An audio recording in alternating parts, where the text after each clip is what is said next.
Таңыздар менен кадырлуу радио угуучулар, биринчи радионун таң Кыргызстан маалымат алуу программасы түзүүдө уктурууларын улантып жаткан кези Гүлжан Каражанова студияда, режиссердук пультта Айгүл Маметова. Россияда мыйзамсыз жүргөн чет элдик жарандардын статусун жөнгө салуу мөөнөтү 10-сентябрга чейин узартылды. Бул туурасында президент Владимир Путиндин жарлыгы 2025-жылдын 28-апрелинде чыккан. Ага ылайык эми Россиянын аймагында мыйзамсыз жүргөн кыргызстандык мигранттар 10-сентябрга чейин документтерин жөнгө салуу үчүн биометрикалык маалыматтарын тапшырып, баңги затын колдонуу жана коркунучтуу, жугуштуу оорулардын бар жогуна медициналык текшерүүдөн өтүшү керек. Кошумча шарт болуп милдеттүү төлөмдөр боюнча бардык болгон карыздарын дагы жабууга тийиш.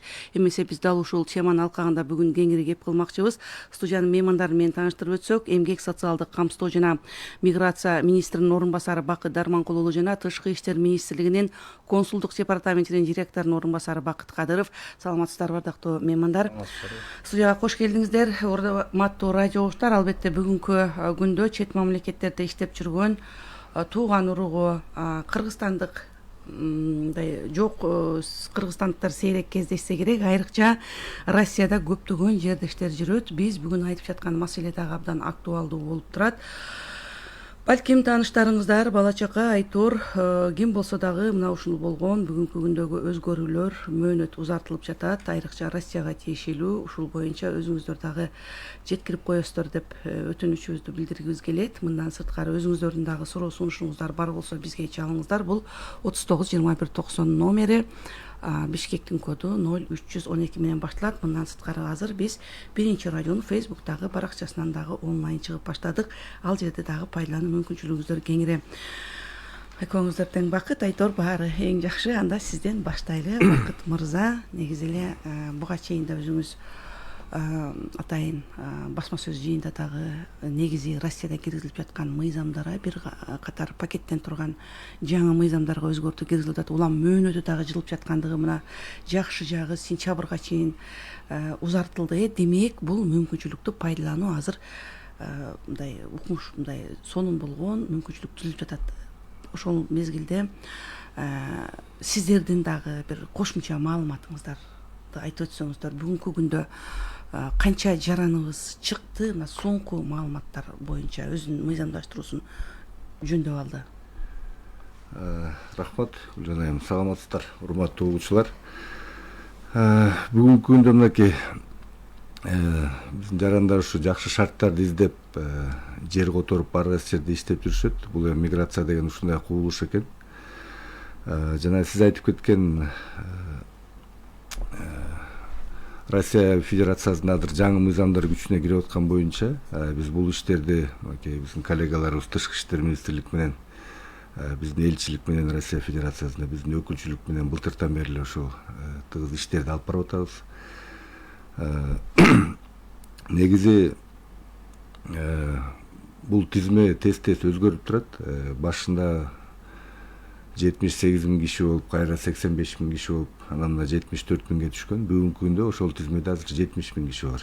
Биздин жарандардан ошо 4 000 киши азыр ошол тизмеден чыкты. Эң негизгиси мынакей сиз туура белгилеп кеттиңиз, ошо президенттин указынын негизинде 10 сентябрга чейин ошол срок узартылды. Азыр биз болушунча ошол компаниялардын баарын өткөрүп атабыз. Биздин элчилик дагы, биздин ошо Москва Федерация, Россия Федерациясында, Москвада биздин өкүлчүлүк дагы, бүт ошо диаспоралар менен жерлерде болгон чогулуштарда бүт ошо жарандарга жетишкенге аракет кылып атабыз. Сиздерге да рахмат ушу чакырганыңарга. Ушул мүмкүнчүлүктөн пайдаланып биз да ушул маалыматты толук жеткиргенге аракет кылайлы. Сиз жана өзүңүз окуп кетпедиңизби? Бул реестрден чыгыш үчүн эң биринчиден ошол кайрылып өзү билиш керек, такташ керек, эмне себептен түшкөндүгүн. Ал жерде ошо манжа издерин, ошо сүрөткө түшүү, медициналык кароодон же ошо башка банктардын астында бир карыздар, төлөмдөр болушу мүмкүн. Ошондой эле эмгек келишимдер ошол МВДнын өкүлчүлүгүндө реестрде кириш керек, булар ошол жакта туруш керек, базада. Анан бүгүнкү күндө да бир кыйынчылык болуп атат. Биздин ошол реестрге кирип калган жарандарыбызды жумуш берүүчүлөр ошону өзүнүн укуктук акыбалын мыйзамдаштырууга бир аз ошол мүмкүнчүлүк болбой атат. Анткени ошо жумуш берүүчү да ошол өзүнөн коопсузданып коркуп атышат да. Эгер ошо реестрге кирип калган болсо ошонун артынан да көйгөй жаралабы деп. Бирок андай көйгөй жаралбайт. Ошон үчүн мүмкүнчүлүктү ошон үчүн шарттарды баарын түзүп берип атат. Кече макети тышкы иштер министри урматтуу Кулубаев мырза да жакшы билдирүү жасап чыкты элерге. Азыр ошол убакытты өтө созбой, сентябрга чейин дагы убакыт бар деп, азыр эми убакытты кетирбей эртерээк ошону катуу өтүп алганга биз ошого чакырат элекпиз дагы. Анткени туура белгилеп айтып кетти. Ошол сентябрга жакындаган күндөр келгенде элдин баары чыгынып ошол барганда ал жерге кирүүгө да мүмкүн болбой калышы мүмкүн. Анткени азыр деле ошол биз деле көрүп атабыз, кээ бир жерлерде ошондой киши көп баргандыктан толук кабыл алганга ошол жетишпей калып атат, мүмкүнчүлүктөр чектелип атат. Россия тарап ошону ошондой жагдайды мойнуна алып, ошон үчүн тегемени узартып берди. Албетте суранычтар менен. Жогоруда улам реестрге түшкөн жарандардын тизмеси өзгөрүп турат деп атпайсызбы, Бакыт мырза? Буга чейин экөөбүздүн мындай өз ара баарлашуубузда дагы айттыңыз эле, бул 73 деген бул ошонун баардыгы тең эле ушул биздин жаран кандай десем, ошолор бар экендигин айтып турбайт депчи. Айрымдары ошол эле мезгилде Кыргызстанга келип калган болушу мүмкүн, же болбосо бүкүл башка өлкөгө которуп кеткен болушу мүмкүн. Бул 73 миң деп аткан кайсы күнгө алынган маалымат?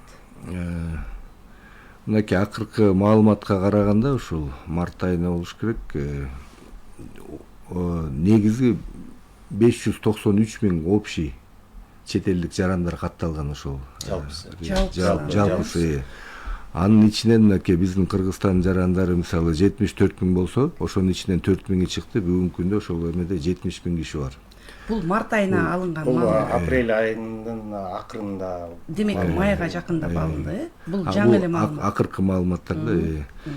Биздин мынакей Migrant KG деген сайтыбыз бар. Ошол сайтка кирсе биз атайын айнекче кылып ошол окошко кылып койгонбуз. Ошол жерден жарандарыбыз өздөрүн текшерип, биздин ошол өкүлчүлүккө, мисалы Россия Федерациясында жүргөндөр болсо өкүлчүлүккө кайрылса болот. Биз бул акцияларды азыр уруксат берсеңиз, Кыргызстанда да ушундай маалымат жеткирүү боюнча биз жумуштарды алып барып атабыз. Биздин райондо ар бир айылга чейин бизде ошол аймактык соц кызматкерлерибиз бар. Ошол соц кызматкерлер жергиликтүү бийлик өкүлдөрү менен, акимият айыл өкмөттөрү менен чогуу ошол үйлөргө чейин кыдырып ушул маалыматты жеткирип атышат. Кээ бир ата-энелер ошону угуп алып өздөрү ыраазы болуп атышат. Сөзсүз балдарыбызга жеткиребиз. Эң могулу ошол башка жумуштун баарын таштап, биринчи ошол өзүнүн укуктук акыбалын түзөгөнгө ошол эметебиз деп. Мен бул эмнени айткым келип атат, ар тараптуу ошол маалыматты жеткизгенге аракет кылып атабыз. Эң жакшы. Деген менен Россияда мисалы үчүн биздин жүргөн жарандар өзүнүн ошол реестрге кирип калганын кантип текшерип алса болот? Ошол сиздердин эле жогоруда айтып аткан Migrant KG же Россиянын атайын бир органдарына барып тизме көрүлөбү, же ошону түшүндүрүп берсеңиз? Болот мынакей. Биздин атайын Москва шаарында биздин өкүлчүлүгүбүз бар, миграциянын. Ошол жерге барса болот. Элчиликке деле кайрылса болот. Бирок эң жакшы жеңил жолу бул жана Migrant KG деген сайтка кирсе, ошол жерден өзүн текшерип алса болот. Анан негизи биздин жарандарыбыз баары эле ошону билишет. Кимдин эмне кандай нарушение бар экенинчи. Же ошол эмгек келишимин базага киргизбей койгон, болбосо бир карызы бар. Аны албетте алар көбүнө эле билишет. Мисалы ушу март айына экен же февраль айына экен, мен ошо так айта албай атам. МВДнын, Россия Федерациясынын ички иштер министрлигинин жана башкармалыгы бар, миграция боюнча. Ошолордун маалыматы боюнча 36 миң киши биздин жарандарыбыз дактилоскопиядан өттү деген, март айына деп. Эми ошол 36 миң кишинин эгер башка нарушениясы болбосо, ошол адамдар албетте бул тизмеден чыгат.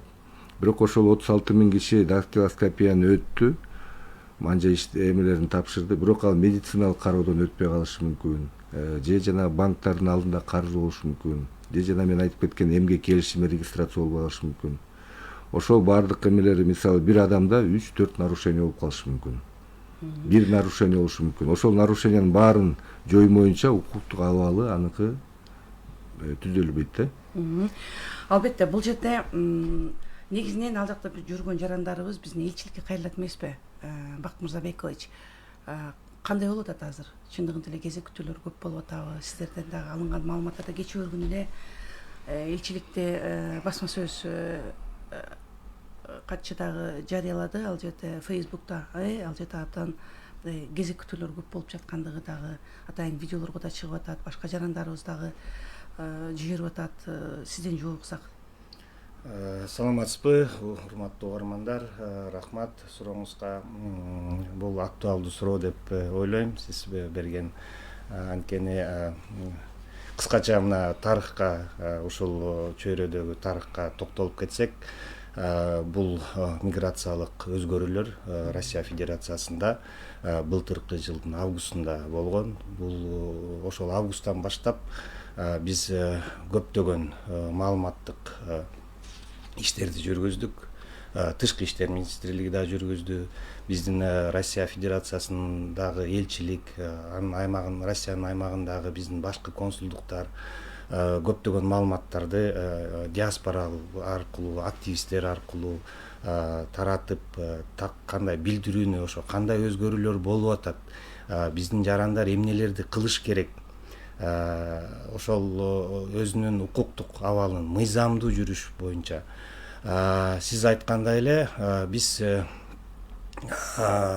министрликтин былтыркы жылдын аягында, жылдын башында өзүнчө ички иш планын түздүк. Ошо миграция боюнчачы, өзгөрүүлөр боюнча биз кандай чараларды көрүшүбүз керек. Биздин элчилик, башкы консулдуктар, министрлик ошол иш чаралары боюнча биз биринчи ошо Кыргызстандын ичинде иштерди жүргүздүк. Бул областтын ар бир областтын президенттин өкүлдөрүнө маалыматтарды жөнөтүп, ал маалыматтарды ошо Кыргызстандан Россияга чыгып кетип жаткан жарандарга билдирип коюуну сурандык да. Бул ишти былтыртадан баштаганбыз. Бул ошол эле биздин ички иш планыбыз боюнча бул жылдын башында өзүнчө медиа план түздүк. Медиа план боюнча мына ошого 30тан ашык жаңы мыйзамдар кирди да, мына Россия Федерациясындачы.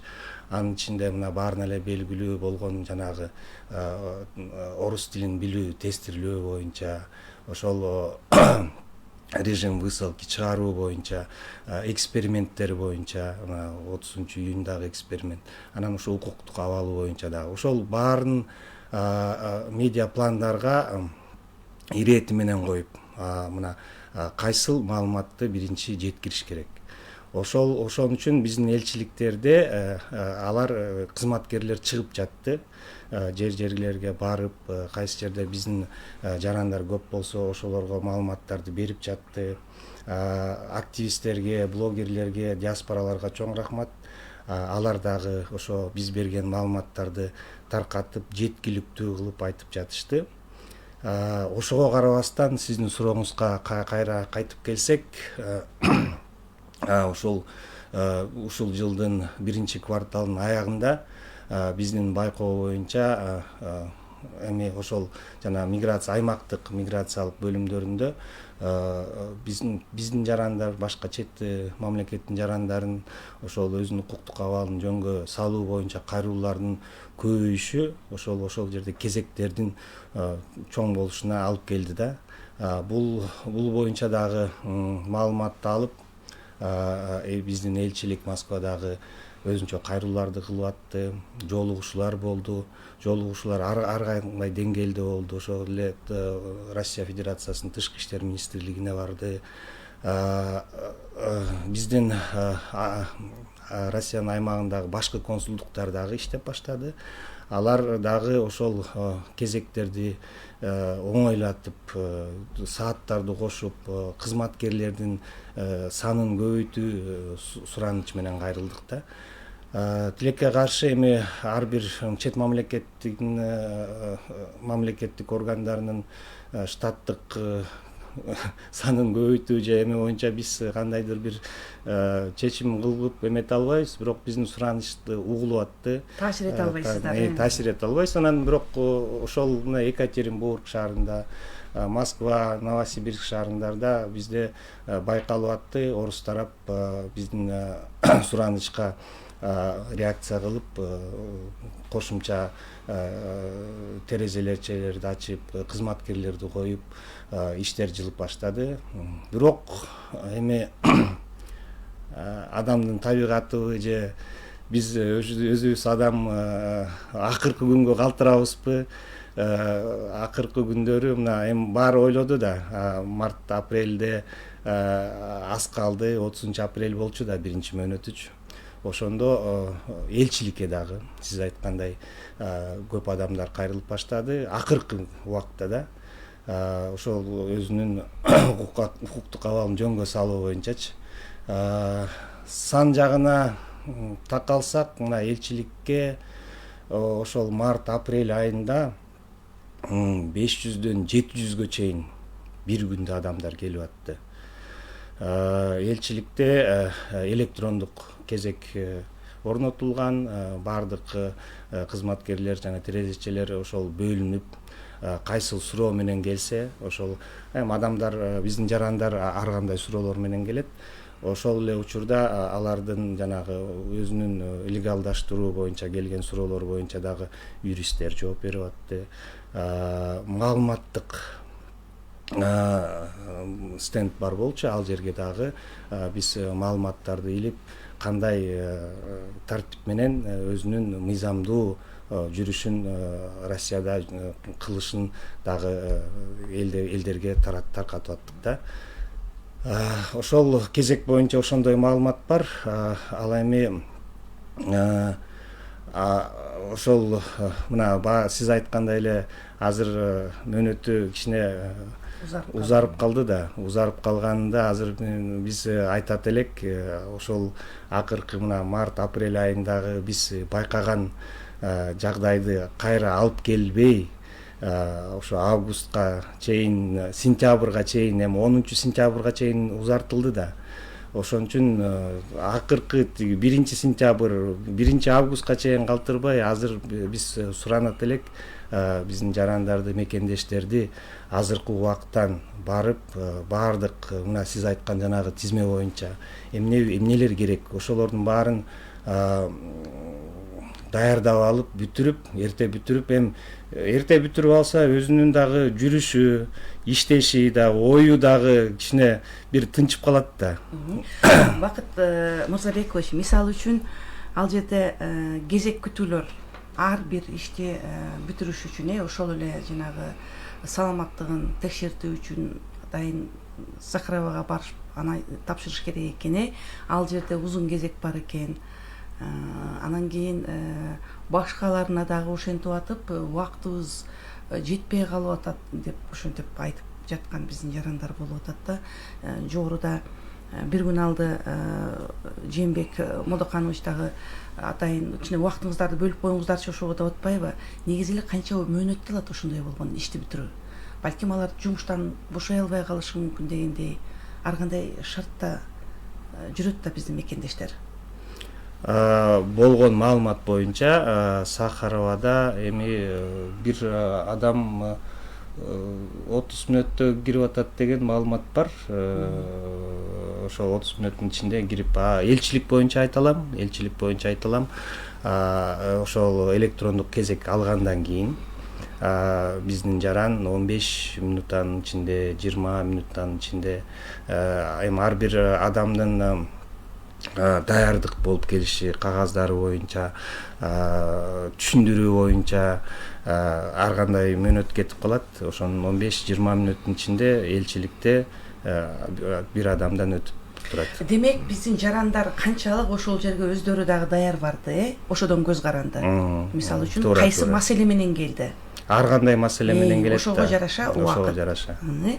Дагы бир жагдай мына жогоруда айтып атпайсызбы, тиги кыргыз тараптын өтүнүчү менен кошумча жанагындай болгон мүмкүнчүлүктөрдү түзүп атат Россия тарап деп. Андан кийин 1-сентябрга чейин, 10-сентябрга чейин узатпадыбы? Жаңы жарлык чыгып атат. Ошол жерде дагы айтылып жатат, бул кыргыз тараптын сунушу менен ишке ашырылды депчи. Элчи Кубанычбек Бөкөнтаев дагы тиешелүү тараптар менен сүйлөштү. Биздин жогору жактагы биздин бийлик башынын сүйлөшүүлөрү менен ушундай болгон бир сүйлөшүүлөргө жетишти деп. Туурабы? Туура. Бирок негизи киргизилип аткан талап бүтүндөй Россияда жүргөн чет элдиктерге тиешелүү. Бир эле кыргызстандыктар эмес. Ошол эле маалда сүйлөшүүлөрдү биздин кыргыз тарап жүргүзүп атат. Эми баарына белгилүүдөй азыр дүйнө жүзүндө эле миграциялык эрежелер, мыйзамдар катаалдашып атпайбы? Тышкы иштер министрлиги ошо баардык чет мамлекеттерде жүрүп аткан катаалдашкан мыйзамдарга, ошол мыйзамдар биздин жарандарга кандай таасир этет, ошонун баарын анализ кылып турабыз. Ошол биздин тышкы иштер министрлигинин баракчасында ошол маалыматтык жарлык жагын карасаңар, ал жерде деле көрүнүп турат. Кайсыл жерлерде жаңы мыйзамдар чыгып атса, ошол Туркияда болобу, Россияда болобу же башка жакта биз ошол жаңы мыйзамдарды киргизген элдерге жеткиликтүү маалыматтарды берип турабыз. Россиянын айткандай эле жана мен айтып кетпедимби, биздин өзүнүн ички иш планын түзүлгөн, медиа план түзүлгөн бизде. Ошону анализдеп көрүп, тышкы иштер министрлиги мына январдын айынын жылдын башында Жээнбек Молдоканович Кулубаев министр дагы Россияда расмий сапарында дагы көтөргөн. Кийин дагы ошол жогорку кеңештин деңгээлинде дагы төраганын, ошол өкмөттүн дагы кийин президенттин да деңгээлине дагы баардык маалыматтарды берип, ошону суранычтарды сиз айткандай биз сурандыкпы, ошо биз сурангандан ушундай чечилип кеттиби деп атпайсызбы? Ошол биздин сураныч болду, чынында эле болду. Анан баарын эле мына азыр акыркы убакта биздин Жээнбек Молдоканович айткандай, ошо министр президенттин суранычы менен Россия тарабы узартты да. Анткени биздин президент Садыр Жапаров ар дайым айтып кетет, мекендештердин ал жактагы укугун коргоо, мекендештерди Кыргызстанга кайтаруу менин эң башкы максатым депчи. Демек, бул жерде кайсы бир жерде биз кыйналып жаткан жарандарды ошол жерге шартын түзүп бербестен, бизде дагы бир жагдай бар, аларды Кыргызстанга кайра кайтаруу. Эң башкысы бул жерде жумуш орундарын түзүү, же болбосо башка мамлекеттерге аларды ишке орноштурууга көмөк көрсөтүү. Кайсы бир жерде эле ошол жерге эле ыңгайлашып, азыр дүйнө өзгөрүп атат. Албетте, Бакыт мырза, бул жаатта сиздер жумуш алып барып келесиздер. Туура айттыңыз, азыр ошо урматтуу президентибиздин саясаты ушундай болуп атат. Миграцияда жүргөн биздин жарандардын санын кыскартабыз деп. Жана айтып кеткендей, Бакыт мырза тарыхка кайрылып кетели деп атпайбы? Мен ошого бир аз толуктуу кирип айтып кетейин. Мисалы, бүгүнкү күндө алсак, бизде сыртта жүргөн жарандардын саны 600 000 деп эсептейбиз. Албетте, обол эң көпчүлүгү бул Россия Федерациясында, былтыркы жылдын эсеби боюнча бул 379 000. Почти 380 000 биздин жаран ошо Россия Федерациясында миграциялык учетто турат деп ички иштер министрлиги бизге официально маалымат берген боюнча да. 20-жылдарда мисалы билесиздер, биздин Россия Федерациясында эле биздин жарандарыбыздын саны 680 000 ушундай бир сандар болчу да. Азырга караганда албетте кескин кыскарып атат. Тең жарымына кыскарып калды. Бул кыскарганга бир нече факторлор болду. Бакыт мырза, азыр жаңылыктардын кыскача бөлүгү бар, ошондон кийин бул боюнча кеңири кайрадан маегибизди улантабыз.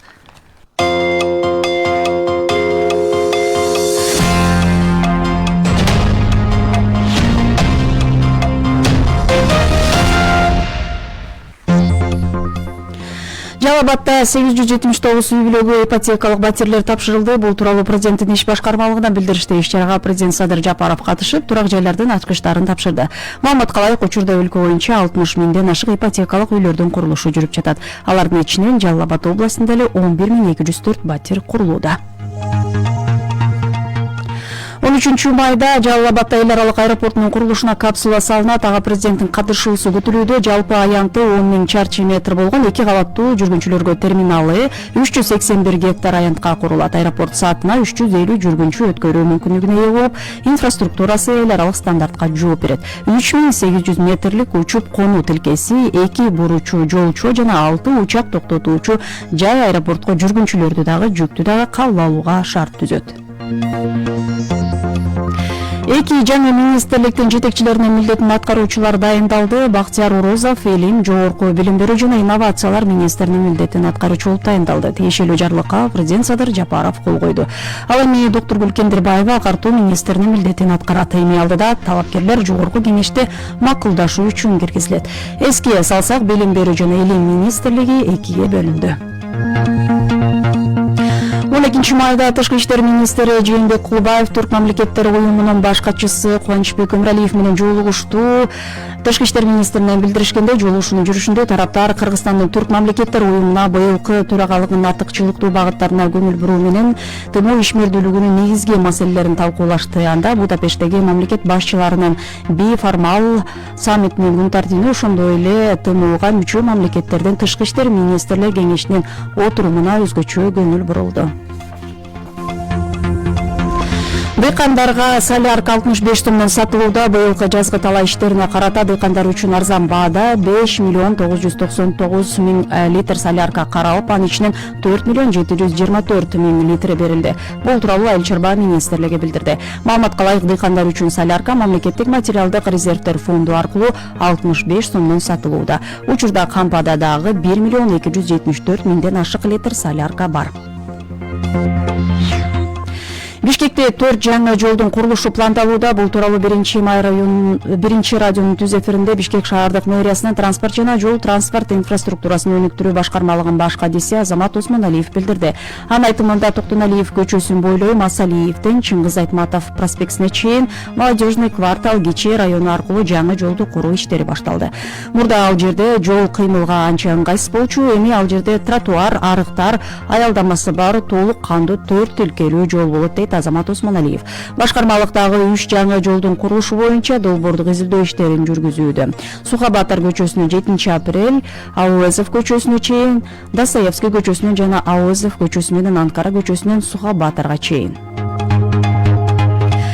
Кыргыз футбол союзунан билдиришкендей, Токтогул, Ташкөмүр жана Шамалды Сай шаарларында жайгашкан объектлер ачылат. Объекттерге прожекторлор орнотулуп, талаа даярдалууда. Ошондой эле трибуналар, чатыр, чүркөө жана башка керектүү элементтер бар. Маалым болгондой, Токтогул жана Ташкөмүр шаарларындагы стадиондор улуттук лигада ойной турган клубтардын балансында болот. Ал жерде уландар арасында үй беттеши жана өлкө биринчилигинин өткөрүү пландалууда. Эми валюта курсу Улуттук банктын берген маалыматы боюнча $1 87 сом 45 тыйын, 1 евро 97 сом 39 тыйын, 1 рубль 1 сом, казак теңгеси 17 тыйын, Кытай юани 12 сом 12 тыйынды түзүүдө. Аба ырайы тууралуу маалымат: 13 майда өлкөнүн көпчүлүк аймактарында күн ачык болот. Абанын температурасы чүй аймагында күндүзү 28-33 градус плюс белгиси менен, Талас жергесинде күндүзү 27-32 градус плюс белгиси менен, Баткен, Ош, Жалал Абад областарында 29-34 градус жылуу болсо, Ысык көл районунда 24 градуска чейин жылыйт. Нарын жергесинде 23 градус плюс белгиси менен, ал эми борбор калабыз Бишкекте күндүзү 30-32 градус плюс белгиси менен.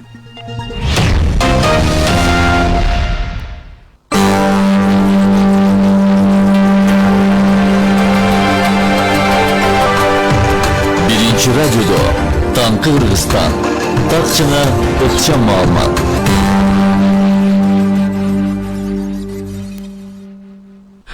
Ардактуу радио угуучулар, сиздер Таң Кыргызстан маалымат алдоо программасын угуп жатасыздар. Албетте биз бүгүн Россияда жүргөн чет элдик жарандар, анын ичинде биздин кыргызстандыктар жүрүү мөөнөтүн сентябрга чейин узартуу алуу тууралуу кеңири кеп кылып жатканбыз. Меймандарды дагы бир жолу эсиңиздерге салып өтөлү.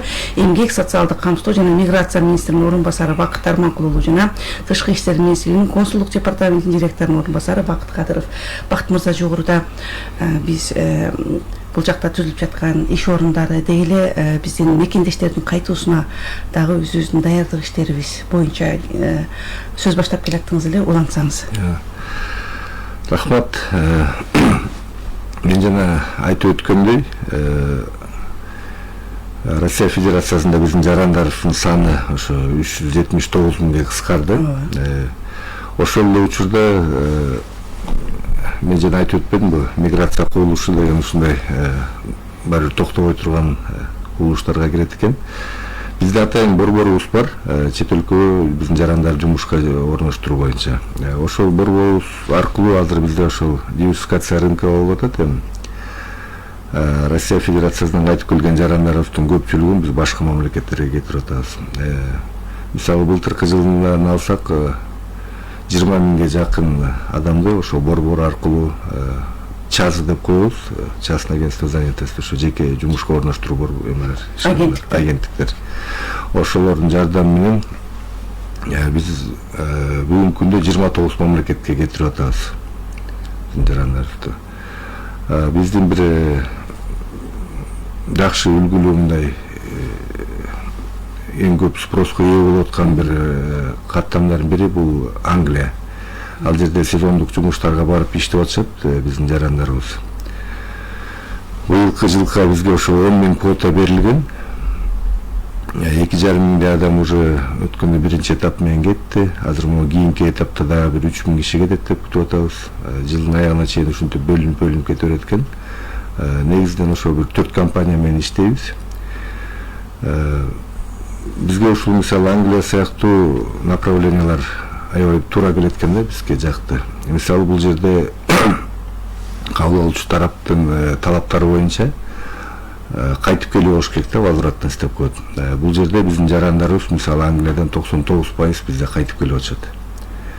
Биздин кошуна мамлекеттерден мисалы ошондой кайтып келүүсү жана башка шарттар ар кандай болгондуктан алар да азыр кыскарып атат. Мисалы ошол Англияга квота 40 миң бүт чет элдик жарандарга. Ошонун ичинен 10 миңге азыр биздин ошо Кыргызстан жарандары пайдаланып атат. Мындан кийин да биз азыр мисалы Италия менен жана башка Европа мамлекеттери менен ушундай келишимдерди карап атабыз. Мен айтканым, биздин жарандарыбызга дагы бизге да ошол ыңгайлуу экен. Анткени 6 ай барып иштеп келип, жактуу. Мисалы азыр Россия Федерациясында мына көптөн бери жүргөн эмелерди карап көрүп атпайлы биздин жарандарыбыз, көпчүлүгү эле үй бүлөсү менен кеткендер ошо балдар ал жакта окуп калып атышат, ал жерде өзүнчө көйгөй жаралып атат. Мына жаңы мыйзамдарды айтып атабыз азыр кирген боюнча. 1 апрелден баштап дагы жаңы мыйзам кирген. Ошол мектепке чейинки окуу жайларга кирүү бүт чет элдик жарандарга, ошонун ичинде Кыргызстан жарандарына дагы орус тили боюнча тест тапшыруу. Муну Рособорнадзор деген ишкана ошолор карап көзөмөлдөп атат. Албетте бул боюнча да биз ошол өзүбүздүн сураныштарды айтканбыз. Кыргызстан ошо ЕСке кирет, андан сырткары Кыргызстанда ошо СНГ мамлекеттеринен жалгыз эле бизде орус тили Расмий тил. Бизде расмий тил болуп катталган. Ошол нерсе көйгөйлөрдү, ошол маселени эске алып, мисалы биздин жарандарды ошол мектепке тапшырууда тестирлөөдөн бошотууга деп бир сураныштарды айтканбыз. Анан мүмкүнчүлүктөн пайдаланып айта кетейин. Эртең биз Жогорку Кеңештин депутаттары менен биргеликте Россия Федерациясынын ошо Госдуманын атайын комитети менен отуруму бар. Ошого чогуу баратабыз. Ал жерде да доклад кылабыз. Биздин албетте могу тынчсыздандырып аткан биздин маселелерибиз бар, ошолорду да көтөрөм. Мүмкүнчүлүктөн пайдаланып, мен ушул эмени бир айта кетейин. Жана Бакыт мырза айтып кетпеди, эксперимент. Былтыр ошо Россия Федерациясынын өкмөтүнүн токтоомунун негизинде 7 ноябрда ушундай бир эме кабыл алынган. эксперимент жүргүзүү деп. Бул эксперимент 2 этапта деп бөлүнүп атат. Биринчи этап былтыр 24-жылдын 1-декабрында башталган. Ал эксперименттин негизинде ошол Москва областынын 4 аэропорту кирет. Шереметьево, Домодедово, Внуково, Жуковский жана могул Оренбург областында атайын автожол КПП бар, Маштакова деген ошол жерлерге кирген. Кирип баратканда ошол манжа издерин жана сүрөткө тапшыруу боюнча. Бул албетте чоң көйгөйлөр жаратты. Эң биринчиден чоң кезектерди жаратты. Анан айтылбаган түшүндүрүүсүз себептерди айтпастан, мисалы ошо кайтарып койгондо көрүнүштөр аз эмес да, көп эле болуп атат. Аэропорттон же болбосо тиги Маштаковадан эле кайрылып келип жүргөндөр, эч кандай себеби жок эле. Ошол себептерин да түшүндүрбөстөн, бул албетте биз аны түшүнөбүз, ар бир мамлекет обол дегенде өзүнүн коопсуздугун карайт. Ошол эксперименттин экинчи этабы быйыл 30-июнда башталат. Бул да өтө кооптуу болуп атат. Биздин аябай тынчсыздандырууну ошол жаратканын да себебинин бири. Чет элдик жарандар, ошонун ичинде биздин Кыргызстандын жарандары да кирүүдөн мурун 72 саат мурун ошол Госуслуги деген атайын порталы бар, электронный. Ошол жерге маалымат берип, анан уруксат алгандан кийин кириш керек. Бул нерсе деген мындайча айтканда визовый режимге эле теңелип калышы мүмкүн. Муну азырынча бул эксперимент деп атат, бирок ошол эксперимент жана айткандай биринчи этабында да кандай кыйынчылыктар жаралса, бул экинчи этапта ушундай жаралышы мүмкүн болуп, биз ошону макулдашып эртең ошол Голдумада жолугушуубузда да ушул маселелерди көтөрөлү деп атабыз. Биринчи жанагы эксперимент деп атпайсызбы? Бул сиз белгилеген жогорудагы аэропорттор жана өткөрмө пункттагы манжа изи. Бул азыр дагы деле иштеп атабы, сүрөткө түшүп, дагы деле иштеп атат. Азыр жөнгө салынып калдыбы? Маселе жаралбай. Жөнгө салынганда бул баары бир эксперимент эмес эле, бул кадимкидей ишке кирген этап болуп саналып калды. Жок, азырынча эксперимент болуп саналып атат. Мунун болгону ошол убакытты көп алат экен. Кээ бир адамдардын ушул манжа издерин табаарда, мисалы бир кишиге эле бир 45 мүнөт, 1 саатка чейин кетип калган убакыттар болот экен. Бул аз учурлар болушу керек экен. Аябай ушундай проблема болгондочу. Негизинен баары тиги жакшы көрүнүп турса, албетте 10-15 мүнөткө жетпей деле өтүп кеткен учурлар болот. Бирок ошончолук эмен алыш керек. Мисалы бир эле учурда канча учак учуп келет, ошонун баары топтолуп киргиче ошон үчүн бир кезектерди, чоң кезектерди жаратып атат да. Бул бир эле биздин Кыргызстандын эмес, дүйнө жүзүндө бизден чет мамлекеттер Россия бара тургандарга иштеп келе жаткан бул эксперимент. Эми 72 саат деп атпайсыздарбы? Бул боюнча буга чейин да ушу тынчсыздандыруулар айтылды эле. Ал үчүн кандай мындай алдын ала билдирүү кандай ишке ашырылат? Электрондук түрдө, мисалы үчүн биздин санарип министрлиги аркылуу болобу же кандай? Жок, аны мен жана айтып кетпедимби? Россия Федерациясынын электрондук порталы бар. Ошол жерге жазыш керек. Ал жерге азыр биз өткөндө ошол коллегаларыбыз менен бир аз ошол боюнча түшүндүрмөлөрдү сурадык эле. Азырынча ошол механизм толук даяр боло элек деди. Механизм толук даяр болгондо ошону бизге кабарлап, анан биз да ал боюнча мынакей тышкы иштер министрлик коллегаларыбыз менен биргеликте ошол маалыматты дагы таратып элдерге жеткиргенге аракет кылабыз. Бактыңыздар, бир тактоочу, эртең ушул Россияга барганда тиешелүү тараптар менен жолугуулар болгондо буну биздин кыргызстандыктар жарандарга жеңилдетүүнү өтүнөйүн деп атасыздарбы же эмне кылайлы деп атасыздар? Же алып салуунубу? Албетте, мен жана айтып кетпедимби, Кыргызстан ушул ЕСке киргенбиз. Ошол келишим негизинде 97-берененин негизинде биздин жарандарыбыз эркин кирип чыгууга, ошол жерде жумушка орношууга ошол кабыл алуучу өлкөнүн жарандары менен бирге ошол бирдей укукта болушу керек болчу. Азыр биз ошол маселени көтөрүп атабыз.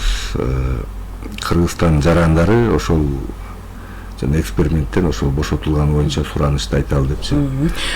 Эң жакшы дагы бир жагдай. ошого толуктап кетсем, ошо 72 саат деп атпайбызбы, экстренный учурларда бул ошо 4 сааттын ичинде дагы кайрылса болот. Бул боюнча дагы сиз айтпадыңызбы, туура айтып атасыз, тынчсыздан ону биз билдирип, Тышкы иштер министринин ордун басары Алмаз Имангазиев бул боюнча дагы жолугушууларды Россиянын Кыргызстандагы элчиси менен да өткөргөн. Бул маалымат жеткирилип, акыркы иш аракеттеринде иш маалыматын алдык. Орус тараптарын биздин элчилик дагы сүйлөшүүлөр жүргүзүп атат. Азыркы учурда эми мына Бакыт мырза айткандай эрежелери, механизмдери толук айтыла элек, орус тарап түшүндүрмөсүн бере элек. Эксперимент деп аталат. Ошондо алдын ала алган маалымат боюнча бул өз ыктыяры менен ыктыярдуу милдеттүү эмес болуп атат да. Бирок ал маалыматты азыр орус тарап расмий айта элек. Балким жакынкы арада ошо орус тараптан алынган механизмдер болуп калса кандай болот, ошо ички билдирүүлөр алган жообу, эмне маалыматтарды толукташ керек, бериш керек, ошонун баары болсо сөзсүз түрдө биз маалыматты демек азырынча мунун жол жобосу тартиби бекитиле турбайбы? Эми жогоруда азыр иштеп жаткан бүгүнкү күндө мыйзамдардын алкагында, мисалы үчүн, аны аткарбай калса кандай жоопкерчилик бар биздин жарандар?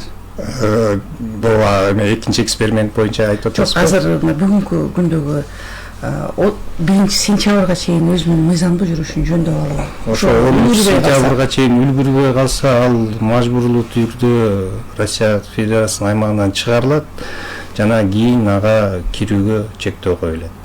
Таптакыр. Ошондой болуп калат. Дагы бир жагдай, бүгүнкү күндө депортация болгондордун саны канча? Мына январдан бери. Депортациянын саны азыр болгондор болду да, болду. Өлкөдөн чыгаруу саны канчага жетип калды? Өткөндө эле жанагы Мончудогу окуядан кийин дагы бир катар 4 жаранды деп аттып эле, өлкөдөн чыгарылат деген маалымат чыгып атты эле. Маалыматтарды биз статистикалык маалыматтарды сурап турабыз. Акыркы алынган маалымат боюнча ошол жанагы 25 жаранды Мончо комплексинде болгон окуяда административдик жоопкерчиликке тартып, азыр ошо териштирүү иштери жүрүп атат. Биз бул боюнча дагы кайрылуулар жасаганбыз. Биздин элчи дагы Москвадагы бул боюнча жолугушууларды кылып, орус тарап менен ошол болгон окуянын мындай кандай ошол туура териштирүүсүн суранып, акыйкаттуу болушун дагы суранышын билдирген. Негизи эле биздин жарандар азыр ал жерде кайсы жумуштарды аткаруу, мындай санап бериңиздерчи, мисалы манжа изи, эмгек келишим, каттоого турушу керек. Анан дагы кайсы ушул мыйзамдуу жүрүш үчүн эмнелерди аткарышы керек? Бир 4-5 бир пункт бар экен. Банктар алдында карыз болбош керек. Кээ бир ошол эми туура айтып кеттиңиз, ошо банк эмес, мисалы ошол телефонный компанияларга деле карыз болуп ошо кирип калат экен. Кээ бир жарандар мисалы бир сим картаны алып өзүнө регистрация кылса, ошол айын абонплатасы бар да. Кийин ал сим картаны пайдаланбай таштап койгону менен ошол мисалы абонплата кете берет экен, пеня топтолуп, анан ошол дагы өйгө болуп калып атат да, мисалы себеп болуп калып атат ошол жана реестрге кирип калганга. Дагы бир кара тизме менен боз тизме деп атты эле. Бакыт мырза. Туура айтасыз, кара тизмеде акыркы маалымат боюнча 73.492 адам бар. Бул кара тизме деген бул уже ошол тизмеге кирип калган, тыюу салынган. Барганга болбойт. Ал жарандардын көпчүлүгү мисалы Кыргызстанда жүрөт. аларга мисалы ошол 5 жылга же 3 жылга ошондой чектөөлөр коюлган. Көбүнчөсү ошо 5 жыл. Эгер соттун чечими менен эле 7 жыл, 10 жыл деп башка себептер менен белгиленип калбаса, ошо 5 жылга чейин аларга кирүүгө болбойт. Ошол кара тизмеде жана мен айтып кеткен мигрант KG сайтында атайын ошондой окошкобуз бар, кара тизмени текшерүү боюнча. Андан сырткары азыр жана реестрге кирген адамдарды биз сервис список деп атабыз. Алдын ала тизме деп. Ал боюнча өзүнчө окошкобуз бар, ошол жана айтып кеткен сайтка кирип ошо өздөрүн текшерип алса болот. Демек кара тизме дегилер азыр Россияда жок. Жогоруда сиз айткан 80 миңден ашуун жаран, 73 миң. Боз тизмелер азыр Россияда жүрөт. Реестрге түшкөндөр. Боз тизменин да көпчүлүгү, басымдуу көпчүлүгү албетте Россия Федерациясында жүрөт. Бирок мынакей биздин коллегаларыбыз ошо Россия Федерациясынын ички иштер министрлигинин башкы ошо миграция боюнча башкармалыгынын маалыматы боюнча ошол эле жана 70 миң кишинин ичинде Кыргызстандан албетте мурун чыгып кеткен адамдар ошолор болушу мүмкүн. Анткени булар башынан баштап ошол качан кирген ошол эметпи баарын эле ошол эмеге толук бир тизмеге киргизип коюшкан да. Эртең буюрса мынакей 10 сентябрда ошо канча жарандар чыгат, ошондо так толук маалымат ошондо билинет. Канчасы калган, канчасы чыкты, канчасы ошол өзүнүн укуктук абалын мыйзамдаштырып алган боюнча. Мен мүмкүнчүлүктөн пайдаланып бир нерсени белгилеп айтып кетким келет. Мисалы мынакей жана айтып атпайдыбы, 20-жылдарда бизде ошол 680 миң, 685 миң деп ушу 700 миңге чейин биздин жарандарыбыз Россия Федерациясында жүрчү. Ошол убакта биз ошол тарыхты карап келсек, мисалы Москва шаарында эле Россия Федерациясында ушул биздин элчилик бар болчу. Консулдук бөлүмдө ушундай бир чакан болчу. 10 кишиге жетпеген киши иштечү эле. Аз болчу. Мисалы Екатеринбург шаарында башкы консулдук бар эле, болгон 4 кызматкер иштеген. Анан Новосибирск шаарында бир вице-консулдук бар эле, 2 кызматкер иштечи. Ошол жарандар мынакей ошондогу жарандарды, ошондой көпчүлүк болсо да, ошондо тейлеп жетишчи. Азыр мынакей Бакыт мырза жана айтып кетпеди, азыр кайрылган жарандардын себептери көп. Эмнеге кайрылуулар көп болуп атат? Ошол учурда мисалы азыр 21-жылдан баштап 4 башкы консулдук ачылды Россия Федерациясында. Андан сырткары мынакей элчиликтин канцеляриялары, кеңселери канча шаарларда ачылды. Кайрылуулар албетте көп болуп атат. Ошол учурда Тышкы иштер министрлик азыркы ошол кызматтарын аябай көбүн көрсөтүп атат. Айдоочулук өлүккө чейин азыр эмеден берилип атпайбы? Паспорттарга ошол жерден эле алмаштырып атат. Паспорт, метрика жана бүт справкалардын көп канча меткендерин бар. 12 түрү бар. Ошондуктан азыр кайрылуулар да көп болот. Ошол учурда мынакей биздин эле өкүлчүлүк бар. Бул эмгек мамилелери боюнча жумуштарды алып барышат эң негизинен. Бизде ал жерде 11 кызматкерибиз бар. Элчилик ошол өкүлчүлүктө азыр бүгүнкү күндө 11 кызматкер иштеп жатат. Өкүлчүлүктө 11 кызматкер иштейт. Мындан сырткары биздин ички иштер министрлигинин дагы атайын ал жакта өкүлчүлүгү бар. Демек, биздин жарандар дал ошол жерлерге кайрылса болот. Бакыт мырза, мисалы үчүн жогоруда белгиленген ошол канцелярия болобу, кеңсеңиздер, консулдуктар, вице-консулдуктар болобу, ошол жерге дагы жарандарыбыз барып атабы же баары эле жалпылап келе элчиликке келип атабы? Туура айтып атасыз. Кеңселер дагы, башкы консулдуктар дагы, элчилик дагы жарандарды кабыл алат. 2024-жылдын статистикасына токсолсок 300 миңден ашык жарандарды кабыл алып, ар кандай суроолор менен ошол эле документтерди тариздөө боюнча, Кыргызстанга кайтып келүү боюнча, жаңы төрөлгөн балдарына документтер алуу боюнча жана ошол эле мыйзамдаштыруу боюнча жана ар кандай маалыматтык справкаларды берүү боюнча дагы бүт спектр боюнча ошол консулдук иштер жүргүзүлөт, ошо консулдук кызмат көрсөтүлөт. Бул эми эң көп эле биздин кыргыз Республикасынын жарандары Москва жана Москва областында. Москва областынын биринчи кварталындагы статистикасын алсак, ал 30 миңден ашык жарандарга консулдук кызмат көрсөтүлдү. Ал эми 4 айдын ичинде бул статистика ошол легалдаштырууга себеп деп да ойлойбуз.